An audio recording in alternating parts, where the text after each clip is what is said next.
Fake News de Libération, les décodeurs du monde, l'AFP Factuel.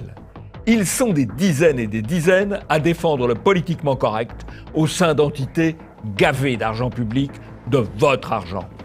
Et nous, sur Immédiat, nous sommes une toute petite équipe pour démonter les mensonges du système. Nous avons besoin de vous. Aidez TV Liberté.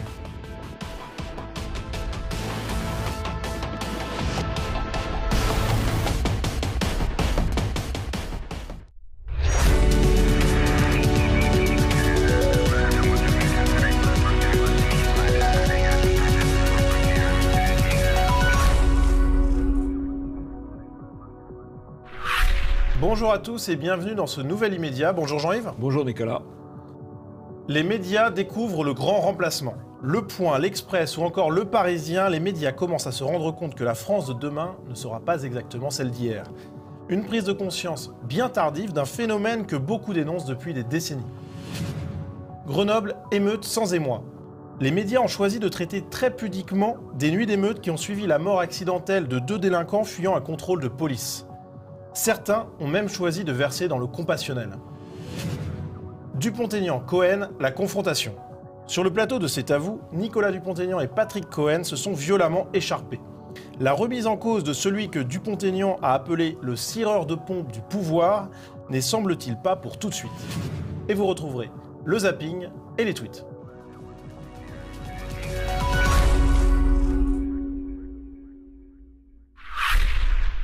Alors Jean-Yves, vous savez que selon les médias, la théorie du grand remplacement est un complot de l'ultra-giga-droite. Et les journalistes subventionnés l'ont assez répété ces dernières années. Figurez-vous qu'ils avaient raison, car le grand remplacement n'existe pas, c'est en fait le grand bouleversement. C'est Le Point qui nous le confirme à sa une. Alors l'hebdomadaire traite de ce sujet polémique au travers de la sortie du dernier livre de Jérôme Fourquet, directeur du département opinion de l'IFOP, un livre qui s'appelle L'archipel français. Et dans l'enquête du Point, qui reprend plusieurs éléments du travail de Fourquet, on apprend que la consommation de cannabis est en hausse en France, alors que la consommation d'alcool baisse. Donc c'est un des éléments qui sont choisis par Le Point, qui sont mis en exergue. C'est assez significatif d'un certain point de vue, parce que l'alcool, qui a des bons et des mauvais côtés, il faut bien le dire, c'est quand même un produit culturel européen. C'est un peu le produit festif, le produit anti-anxiolytique des Européens, et qui diminue. Effectivement, il ne disparaît pas. Il est remplacé effectivement par le cannabis, qui est un produit nouveau, on peut dire, d'importation. Et il est remplacé aussi, ça l'étude ne le montre pas, par des produits qui sont tout aussi nocifs, peut-être encore plus, qui sont les sodas sucrés. Voilà. Qui débouchent aussi sur pas mal de pathologies. Donc la baisse de l'alcool, c'est peut-être une bonne nouvelle du point de vue des hygiénistes, mais c'est quand même d'une certaine façon un certain grand remplacement culturel ou un bouleversement culturel. Alors, autre remplacement, la disparition progressive des nouveau-nés filles portant le prénom Marie. Et s'il y a moins de Marie, c'est forcément qu'il y a d'autres prénoms qui prennent le dessus. Dans cette étude, on apprend, et c'est Le Point qui fait des jolis graphiques pour nous le montrer, qu'en 1968, 2% des nouveau-nés garçons portaient un prénom arabo-musulman. Et en 2015, il y a plus de 18% de ces nouveau-nés qui portent un prénom arabo-musulman. Et Le Point donne aussi la parole à Jérôme Fourquet en vidéo. On l'écoute. On est encore à une espèce de phase d'équilibre instable où les différentes générations coexistent démographiquement. Mais au rythme du renouvellement, nous allons sans doute assister dans les années qui viennent à un basculement d'une très grande ampleur. Oui, alors il fait beaucoup de périphrases, notre ami Fourquet, parce que le basculement de très grande ampleur, il ne le nomme pas, c'est un basculement ethnique et civilisationnel. Voilà. Mais il dit les choses, mais en les pasteurisant un petit peu, quoi. Voilà, pour rester dans les clous du politiquement correct, malgré tout. Alors cette une du Point sur le grand bouleversement, elle a été commentée par certains acteurs médiatiques, comme par exemple Arrêt sur Image, qui a consacré un article, Le grand bouleversement, on a refait la une du Point. Dans cet article, les journalistes écrivent Comment ne pas voir derrière le titre de Grand bouleversement une allusion à peine voilée à la théorie d'extrême droite du grand remplacement? Même constat pour le rédacteur en chef du média d'extrême gauche Street Press, Mathieu Mollard, qui crache lui aussi sur Le Point. Le travail de Jérôme Fourquet semble plus nuancé que l'usage raciste qu'en fait Le Point. Le grand bouleversement, c'est une allusion claire à la théorie fumeuse du grand remplacement. Alors, Jean-Yves, sur ces réactions? C'est des réactions un peu bêta, parce que c'est pas fumeux, ce sont des statistiques. Voilà. Qui disent quand même, alors ce n'est jamais qu'une approche de la réalité, la statistique, mais ça dit les choses. Quand il y a 2% de prénoms musulmans en 68 et qu'il y en a maintenant 18,5%, sans parler de ceux pour lesquels il y a doute, et sachant qu'il peut y avoir aussi des minorités ethniques qui n'ont pas de prénoms musulmans, notamment il peut y avoir des Africains noirs catholiques, par exemple, ou pentecôtistes. Bon, tout ça montre un bouleversement, un grand remplacement. Alors on peut jouer sur les mots, la réalité elle est là. Alors, s'il y a grand bouleversement, il y a grand bouleversé. Qui sont ces grands bouleversés? Eh bien, c'est l'Express qui nous donne une piste avec sa une. Nous, les petits blancs, enquêtent sur une colère qui gronde. Et bien, dans l'article correspondant, on apprend que longtemps, on ne les a pas vus, ces petits blancs. Ces petits blancs qui ont une vision critique de l'immigration, puisqu'ils voient, selon les journalistes, en l'étranger, un exutoire facile. Et ces petits blancs, eh bien, ils sont en quête de reconnaissance. Et les journalistes préviennent, s'il n'y a pas de reconnaissance, eh bien, ces petits blancs peuvent être une bombe à retardement. Alors, l'usage de ce terme petit blanc a fait polémique, et l'Express s'en est expliqué dans un éditorial. Écrire petit blanc en une de l'Express n'est pas anodin. Et on apprend eh bien, que l'Express a choisi ce terme en s'appuyant sur le travail de la fondation Terra Nova, proche du Parti socialiste, qui parlait de la France de demain, c'est-à-dire les diplômés, les jeunes, les minorités, la France issue de l'immigration. Et donc l'Express considère eh bien, que les petits blancs, c'est la France d'hier ou d'aujourd'hui encore pour quelque temps. C'est la France des ronds-points en tout cas. Et je crois que quand on dit qu'il y a un problème de reconnaissance, ben oui, on l'a vu sur les ronds-points, la France des ronds-points, c'est la France d'origine européenne et qui travaille globalement. Alors après, tout ça s'inscrit dans un mouvement plus global, mais c'est ça, voilà. Alors, ce qui est assez intéressant aussi dans le commentaire de l'Express, c'est qu'ils disent oui, on a eu tort de dire petit blanc parce que la doctrine française, c'est la République universelle, et dans la République universelle, il n'y a ni blanc ni noir. Mais là, on est en plein dans le déni de réalité. Voilà. D'abord, la République, elle n'est plus universelle puisqu'on a une communautarisation massive qui s'opère. Et puis, oui, les réalités ethniques, les réalités raciales, les réalités civilisationnelles, ça existe. Voilà, ça plaît peut-être pas, mais ça existe. Ce sont des faits. Et ce qui est intéressant dans le traitement médiatique de tout ça, c'est qu'on a des unes qui sont quand même, il faut l'avouer, très racoleuses, notamment celle du Point sur le grand bouleversement. Et en fait, quand on regarde l'article, il y a quelque chose de plus nuancé. Ça, c'est quelque chose qu'on voit souvent quand même. Oui, alors c'est très fréquent. Les unes racolent. Et effectivement, on dit, nous les petits blancs, disent-ils, eh bien évidemment... tous ceux qui se sentent un peu comme ça, ils vont acheter l'Express, ils vont être un peu déçus par le contenu, parce que le contenu est toujours en retrait, et puis le grand bouleversement, les fractures françaises, 18% de prénoms arabo-musulmans parmi les nouveau-nés, là aussi ça fait vendre, et le contenu est un peu plus en nuance, quoi. Donc on appâte le chaland, et puis après on essaye de calmer les lecteurs, on peut dire, le lecteur et les lecteurs. Alors, il y a un média qui, lui, tient ses promesses, que ce soit dans la couverture ou dans le contenu, on sait ce qu'on achète. C'est l'édito du Parisien Week-end, sous la plume Laurent Guez, qui écrit « Bon Dieu, la France change » et qui s'en satisfait. Il écrit notamment que les changements sont dus à des vagues d'immigration et que c'est ainsi. Prenons-en acte une bonne fois pour toutes, il n'y aura pas de retour en arrière. La France change et cela se voit à l'œil nu. Et pour lui, eh bien, le français de demain, ça sera celui qui est semblable à nos concitoyens de l'île de la Réunion. Donc là, on a un édito engagé, on va dire. Alors, la France change et ça se voit à l'œil nu. Alors, c'est assez intéressant parce que ça renvoie à Renaud Camus qui dit « Moi, je ne donne pas de chiffres, ouvrez les yeux ».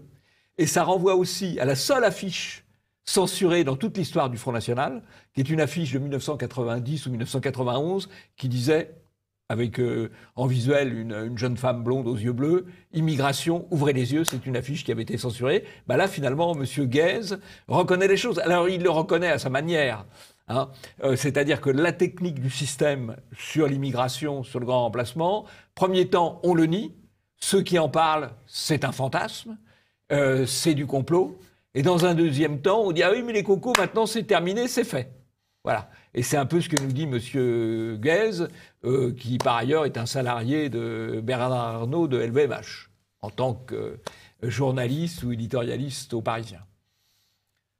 Passons au zapping.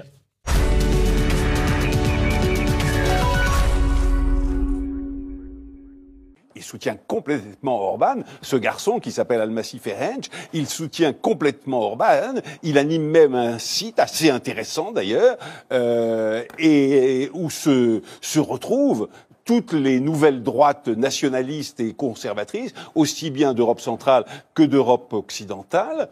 C'est tout ce garçon, sauf un imbécile. C'est tout sauf un garçon antipathique.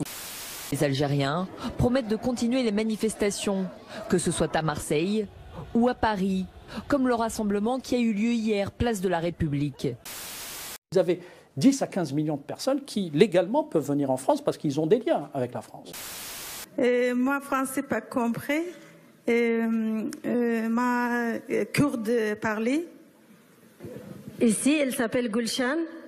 Elle est sans papier, ça fait 5 ans. Elle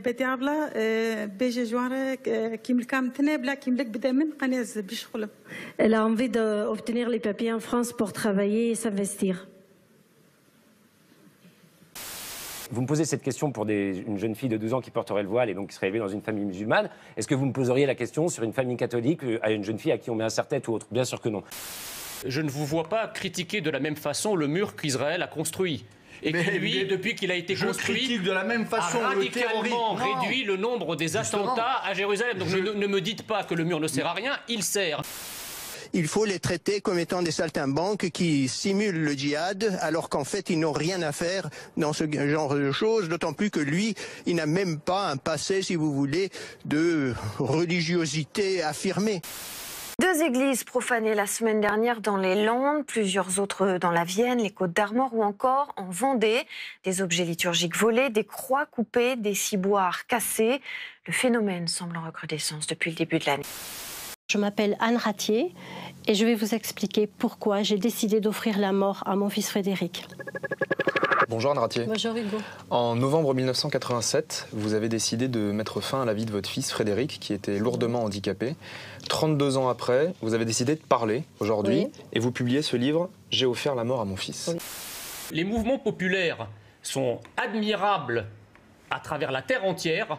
On s'y précipite en bras de chemise, en montant sur des caissons et en haranguant la foule, la larme à l'œil. Mais quand il s'agit d'une colère populaire qui est française, là, ça devient fasciste, nazi et antisémite. C'est ça que j'appelle, moi, la haine de soi. Est-ce que vous voulez répondre? Qu'est-ce que vous voulez répondre à ça? Les jaunes qui persistent, ils ne persistent en fond qu'une colère brute, parfois irrationnelle, d'où a émergé un goût pour la violence, l'antisémitisme, le racisme, le complotisme, bref, tout ce qu'il y a de pire chez l'homme. De votre plein gré, à la TV, devant tout le monde, à l'antenne, vous donnez des mauvais chiffres en sachant que c'est des mauvais chiffres. Et vous le savez que c'est des mauvais chiffres. Et la chaîne elle-même l'a dit. Le problème c'est ça. Et c'est pour ça que tout le monde est en colère devant BFM. C'est pour ça que tout le monde est en colère. On peut parler tranquillement. Mais moi je dis les choses, que les Français n'en peuvent plus de vous. Dégagez, BFM, vous dégagez, parce que franchement, vous êtes BF merde. Voilà, allez, votre micro. Mais parce que BFM, vous montrez que ce que vous voulez montrer. Quand vous annoncez les chiffres, vous n'avez pas honte. Vous voyez les images à la télé. Vous n'avez pas honte. Ah, vous comprenez pas. On a fait du mal à nos commerces. Donc vous attendrez le dernier moment. Non mais attendez, je vais pas vous laisser parler. À chaque fois, non mais je vous coupe parce qu'il faut avancer. Il est 18h36 et vous voyez qu'il y a 5 personnes autour de cette table et que tout le monde a besoin de parler. Je suis le seul que vous coupez à chaque fois. Non, vous n'êtes pas le seul que je coupe à chaque fois. Vous avez autant de temps de parole que les autres. Okay. Et si franchement ça ne vous convient pas, la porte est ici. Voilà, je peux pas vous dire autre chose. Maintenant, je vous pose des questions. J'essaie de comprendre votre situation. Au revoir, Monsieur Clément. Au revoir, Monsieur. Très bien. Anaïs Roux, la situation se calme à Bordeaux. Je vais citer du Marine Le Pen. Elle a déclaré qu'un migrant fraîchement débarqué pouvait toucher davantage qu'un retraité attendez, je finis la phrase, qu'un retraité modeste qui a travaillé toute sa vie. Est-ce que vous maintenez cette déclaration? Bien sûr. Alors, bien sûr. Juste, il y a des vérifications qui ont été faites de la part de journalistes, notamment, je cite, de l'agence France-Presse. Marine Le Pen se trompe. Juste une question, on met de côté les détails de chiffres. Est-ce que cette campagne des Européennes sera une campagne des fake news? Non, on ne met pas non, je ne crois pas qu'il faille mettre de côté les chiffres. Les chiffres sont très concrets. Effectivement, vous ils ont été soulignez vérifiés, ils étaient faux. Non, mais ces chiffres vous avez donné. Non, mais vous oubliez qu'un clandestin qui arrive dans notre pays bénéficie des soins gratuits. Bon, ce qui n'est pas le cas d'un retraité qui, lui, a cotisé toute sa vie. Le clandestin qui arrive dans notre pays est hébergé gratuitement, ce qui n'est pas le cas de nombreux retraités. Ça va peut-être agiter les journalistes, les cadres de La République En Marche. Parfois, on a du mal un peu à faire la différence, mais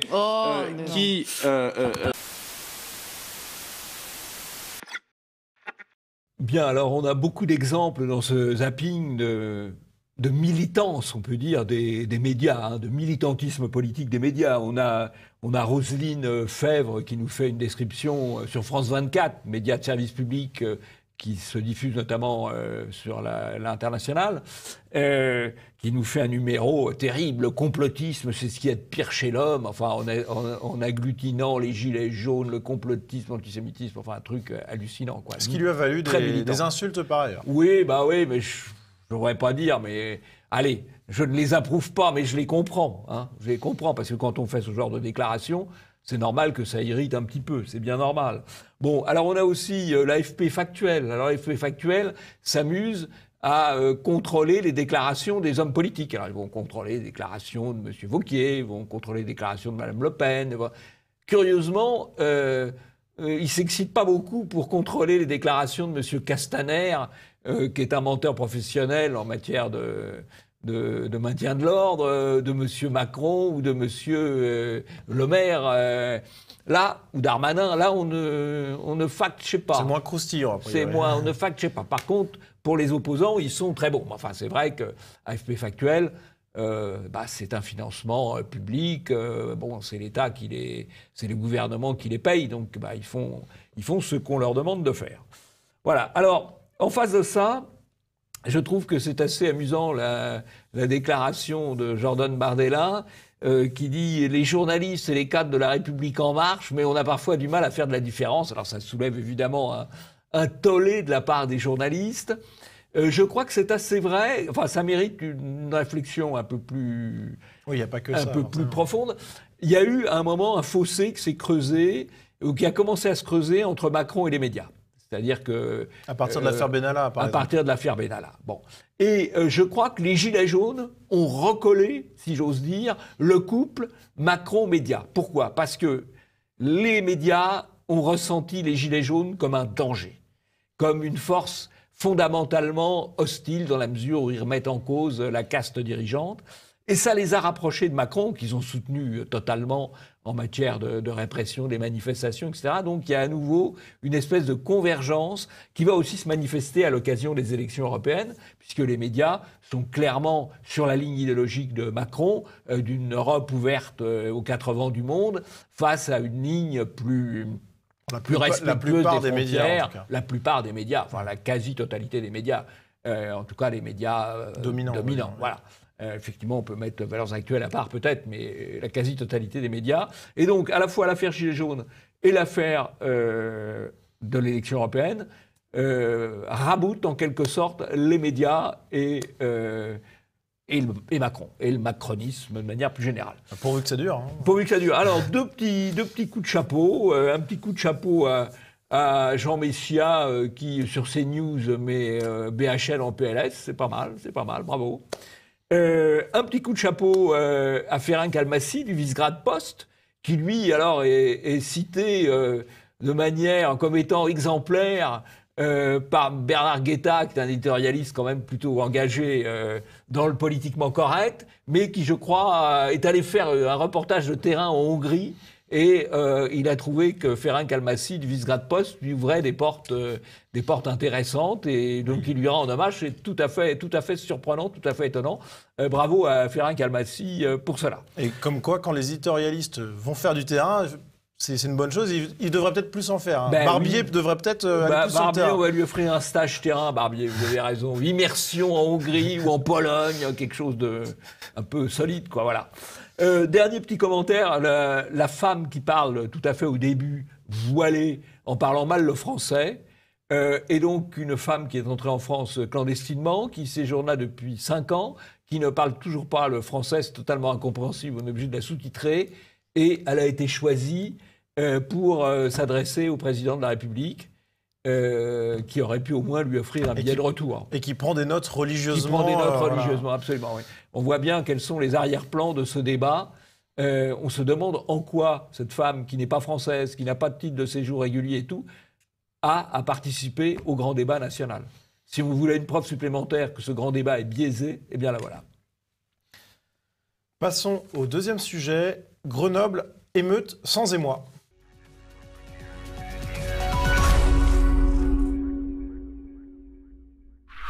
Plusieurs nuits d'émeutes ont donc eu lieu à Grenoble après la mort accidentelle de 2 délinquants qui fuyaient un contrôle de police sur un scooter volé, sans casque, sans feu de circulation.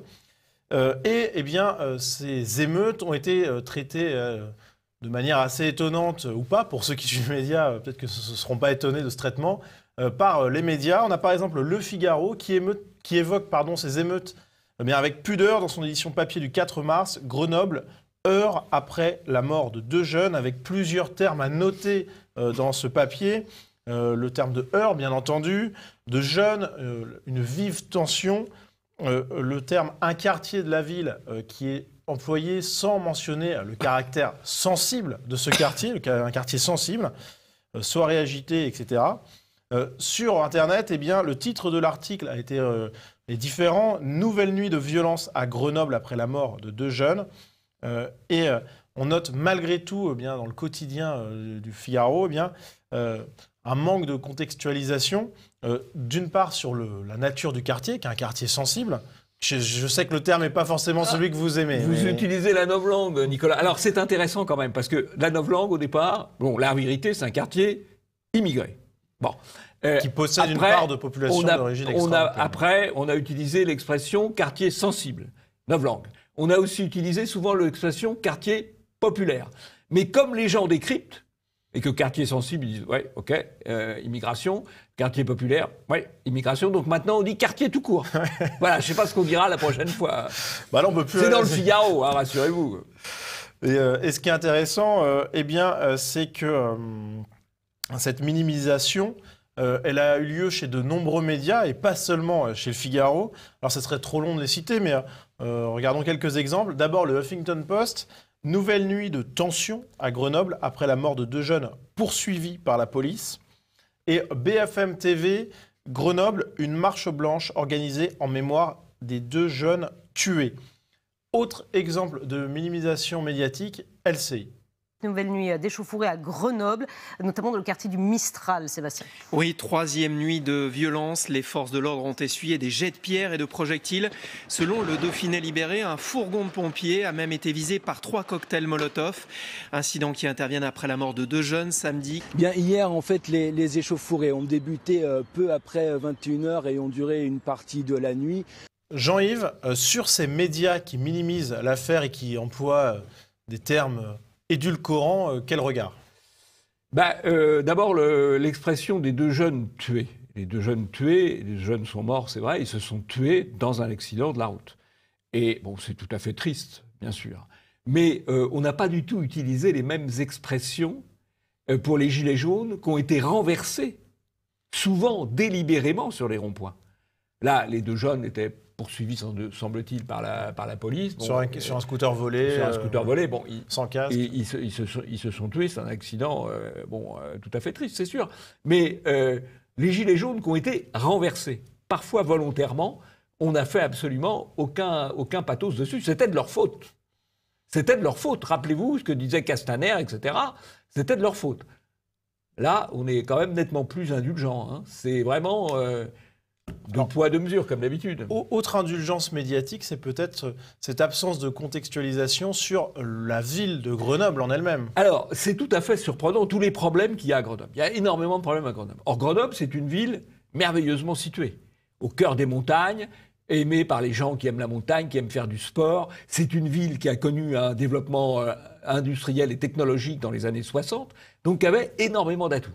Et aujourd'hui, qui est une ville plombée, avec des problèmes d'immigration, de banditisme, d'insécurité considérables, un urbanisme, il faut bien le dire, qui a très mal vieilli, y compris dans le centre-ville. Alors pourquoi ? Parce qu'il faut savoir que Grenoble, ça a été le laboratoire de la nouvelle gauche. La gauche qui est aujourd'hui au pouvoir, finalement, son laboratoire, c'était le rocardisme, c'était du Bedou, enfin ça c'est très ancien. Il y a toujours eu ce type de pouvoir à Grenoble. Aujourd'hui, c'est une municipalité écolo-gaucho, on peut dire. Donc voilà le résultat, le laboratoire de la nouvelle gauche, bah, c'est pas brillant. Et ça mérite quand même d'être dit aussi. Alors effectivement, c'est un fait qui est minoré par les médias, on l'entend quasiment pas, tout simplement. Et certains médias ne font pas que minimiser l'information et font même dans le compassionnel. C'est par exemple le cas de Libération, qui, c'est un classique dans ce genre d'affaires, donne la parole aux proches des deux victimes. Mort de 2 jeunes à Grenoble, il y a un sentiment d'injustice et d'impuissance. L'une des personnes interrogées déclare que ces 2 petits se sont fait courser comme des rats. Un autre déclare que ce sont des gentils. L'un bossait avec son père, l'autre était au lycée. Un autre encore déclare qu'ils étaient travailleurs, bons à l'école, bien élevés, que l'un d'eux faisait même de l'aide aux devoirs des petits. Jean-Yves, on voit donc que Libération a pris le parti d'interroger les amis des victimes. Oui, bon, c'est classique. Là aussi, on n'a pas interrogé les amis, les proches des gens qui ont été renversés sur les ronds-points. Là, ils sont passés, les malheureux sont passés par pertes et profits très très rapidement. Tous les morts ne se valent pas aux yeux des médias. Et toutes les répressions ne se valent pas aux yeux de la police et du gouvernement. Parce que je sais qu'il y a beaucoup de gens, ce qu'on pourrait appeler le parti de l'ordre, qui, un peu par principe, prennent le parti de la police, qui a pour rôle, effectivement, de maintenir l'ordre et de faire respecter les lois. Sauf que les comportements sont très différents et les commentaires des médias sont très différents selon les situations. Contre les gilets jaunes, à peu près tous les moyens sont légitimes. Contre les racailles des banlieues, même quand elles brûlent 60 voitures, même quand elles caillassent et qu'elles envoient des cocktails Molotov contre des voitures de pompiers, ce qui est quand même d'une très grande gravité, là, on est quand même beaucoup plus modéré dans l'usage de la répression et beaucoup plus compassionnel dans le traitement médiatique, et les deux sont liés, il faut bien le dire. La police tape fort quand elle sait que les médias vont dire bravo, bravo, et la police se retient, et le gouvernement derrière, quand ils savent que les médias vont être très, très vigilants. Et c'est donc la politique de répression en France, elle est indirectement déterminée par le traitement que les médias sont susceptibles de faire des événements. Selon que vous êtes petit blanc ou gilet jaune ou racaille de banlieue, eh bien, vous n'aurez ni le même traitement médiatique, ni le même traitement policier. Passons au tweet.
voudrais d'abord revenir sur les commentaires des médias sur l'affaire Rachida Dati. Les médias ont repris toute l'histoire que raconte Rachida Dati, à savoir finalement, je préfère Paris à Strasbourg, je renonce au Parlement européen pour être candidate à Paris, je me positionne pour Paris, etc. Bon. Et puis les médias disent ah bah, ça va être une rivale pour Hidalgo. Enfin, il y a tout ça est totalement bidon. Pour la bonne raison que Rachida Dati ne renonce pas à être sur la liste européenne, elle ne pouvait plus y être, compte tenu des révélations qui ont été faites sur les 600 000 euros qu'elle a touchés de Renault à la fin des années 2010, sans déclarer dans sa déclaration d'intérêt au Parlement européen qu'elle avait cette activité d'avocat pour Renault. Bon, donc elle ne pouvait plus être candidate et les médias gobent le fait que c'est elle qui a choisi parce qu'elle préfère Paris, etc. Disons qu'ils mettent l'éclairage sur une possibilité sans parler de voilà, l'autre, alors, quoi. À la limite, bon, admettons qu'ils utilisent cette possibilité, mais c'est quand même pas normal de ne pas évoquer les autres aspects qui sont évidemment les aspects fondamentaux. Mais Rachida Dati, c'est une femme qui capte la lumière, qui a des méthodes parfois un peu expéditives, et les médias marchent dans la combine, quoi. Hein, voilà. Alors, on va peut-être refaire un petit retour aussi sur la Samaritaine, qui a été transformée dans des conditions tout à fait contraires aux règles d'urbanisme, au respect du patrimoine parisien. Mais ça s'explique. Le patron, c'est le VMH, c'est Arnaud. On a parlé du rôle qu'il jouait à Paris, à travers le Parisien, dans lequel il a réinjecté, on le rappelle... Plus de 500 milliards, 520 milliards Non, millions, pardon, 520 millions, 500, c'est déjà pas mal. Oui, c'est déjà pas mal. C'est déjà pas mal. En quelques semaines. Donc on voit bien pourquoi il injecte ces millions dans le Parisien et dans d'autres journaux, pour avoir de l'influence. Et ça marche. Et d'ailleurs, il avait offert plusieurs unes à Anne Hidalgo, dont une qui était... c'était un peu le même principe. On disait qu'elle avait réussi son pari.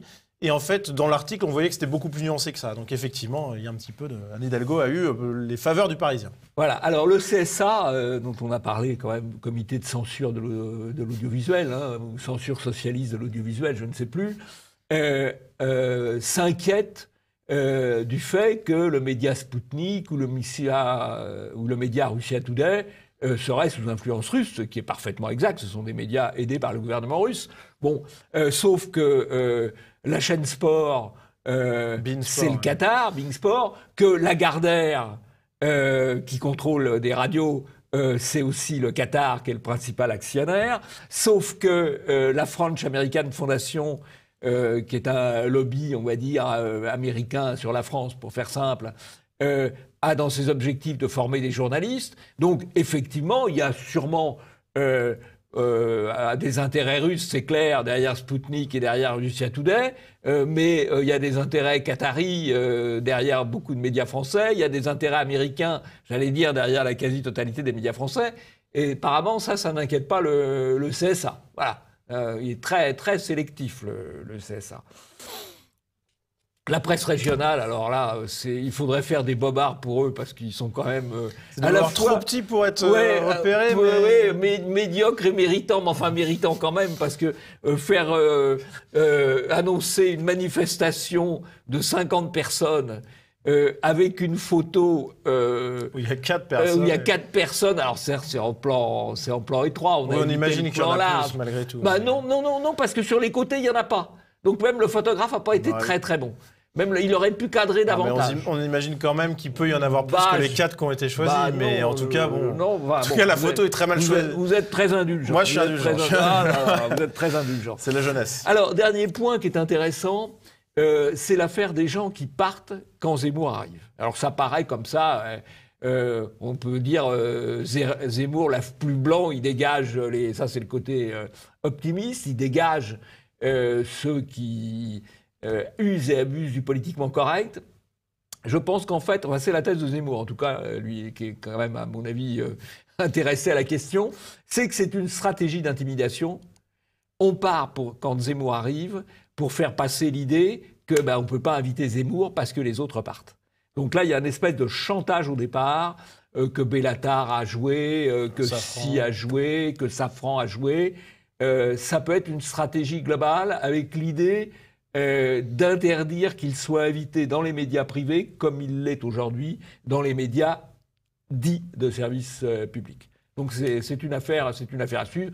Bon, en tout cas, faut aussi noter que la dernière affaire, le départ de Safran, suit son arrivée sur Radio Classique, ce qui n'est pas inintéressant, même si c'est un média évidemment plus étroit que ceux qu'il avait il y a 5 ans ou il y a 10 ans.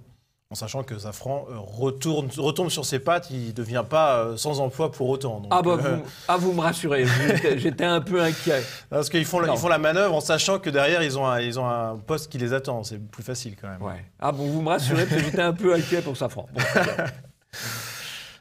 passons au 3e sujet, Dupont-Aignan-Cohen, la confrontation.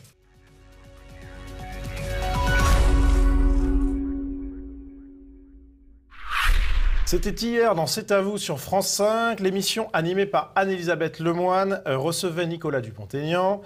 Et le moins que l'on puisse dire, c'est que l'entretien a été sportif, puisque Patrick Cohen et Nicolas Dupont-Aignan se sont violemment écharpés. On a une réaction très claire, puisque Nicolas Dupont-Aignan a été prié, poliment, mais prié quand même de quitter le plateau.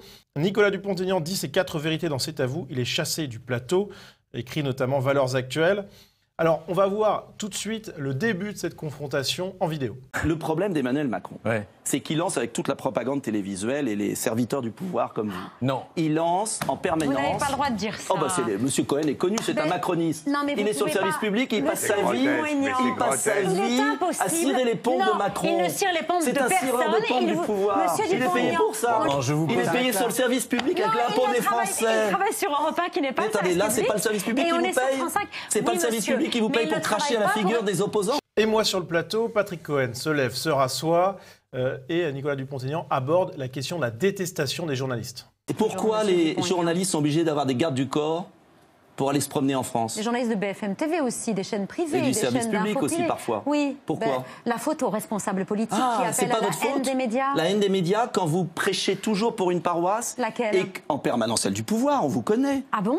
Ce qui est assez intéressant, c'est que les journalistes disent « mais non, le pouvoir, non, c'est pas nous », alors qu'il y a dans les 2 écrans derrière, de manière subliminale, la photo de Macron. C'est vrai que c'est assez cocasse. Voilà, c'est quand même assez drôle, non? Et ce qui est amusant aussi, c'est que Anne-Elisabeth Lemoine déclare que c'est pas la faute des médias si le peuple ne les aime pas. Ça serait la faute des politiques, etc. Il n'y a pas de remise en question personnelle, ce qui est quand même... Non, mais ça, on l'avait déjà constaté, les médias sont par nature parfaits. C'est vrai. Alors, troisième extrait, avec, là encore, la nature parfaite des médias qui est rappelée, avec notamment la mention du code de déontologie. Je soutiens Patrick Cohen, qui est un excellent journaliste. Mais vous avez une solidarité de classe et de journalistes. Non, partiaux. On a un code de déontologie. Code de déontologie. Exactement, Monsieur Dupont-Aignan. Vous l'appliquez, le code de déontologie? Je vous remercie d'être venu sur le plateau de Mais C'est à vous. Je suis bien là. Ah non, nous avons fini l'interview. Le temps de parole qui vous était imparti, vous n'en avez pas profité pour développer vos idées. Donc Jean-Yves, on voit que Nicolas Dupont-Aignan, il est poliment évincé du plateau. Oui, mais c'est une tendance aussi qu'on a vue. Alors, ils se sont fait la main avec des gilets jaunes. Et puis maintenant, ils montent un peu en gamme en chassant du plateau un homme politique. C'est vraiment... Il n'y a plus de limite de la part des médias. Alors, cette petite séquence, à mon avis, elle mérite quand même deux mises en contexte. D'abord, du côté de Dupont-Aignan, qui a déjà quand même été assez frontalement opposé aux médias. Donc là, il reprend ce registre-là. Je pense qu'il le reprend d'autant plus qu'il lui a été reproché, notamment sur les réseaux sociaux, d'avoir chassé l'une de ses colistières, Emmanuelle Gave, à la suite d'une pression médiatique. Donc là, il essaye de revenir sur son créneau initial.